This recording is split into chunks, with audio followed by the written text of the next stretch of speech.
দেশে গণ অভ্যুত্থান ও কোটা আন্দোলনের সময় একেবারে নির্বাক থাকায় সামাজিক মাধ্যমে দারুণ সমালোচিত হচ্ছেন সাকিব আল হাসান। তার নিজ দলের সংসদ সদস্য মন্ত্রীরা যখন চরম বিপদে, তিনি তখন খোশ মেজাজে ক্রিকেট খেলেছেন কানাডায়।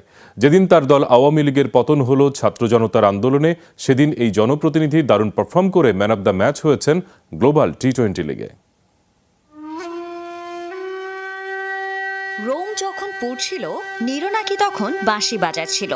ইতিহাস বলছে, রোম নগরী যখন আগুনে পুড়ে যাচ্ছিল, তখন সেদিকে কোনো ভ্রুক্ষেপ ছিল না সম্রাট নিরোর, বরং সে সময় বাঁশি বাজাচ্ছিলেন তিনি।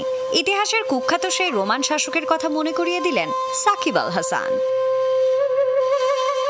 বাংলাদেশে যখন গণ অভ্যুত্থানে পতন হয়েছে শাসক দল আওয়ামী লীগের সরকারের, তখন সেই দলের সংসদ সদস্য সাকিব আল হাসান দিব্যি ক্রিকেট খেলছেন কানাডার গ্লোবাল টি-20 লিগে।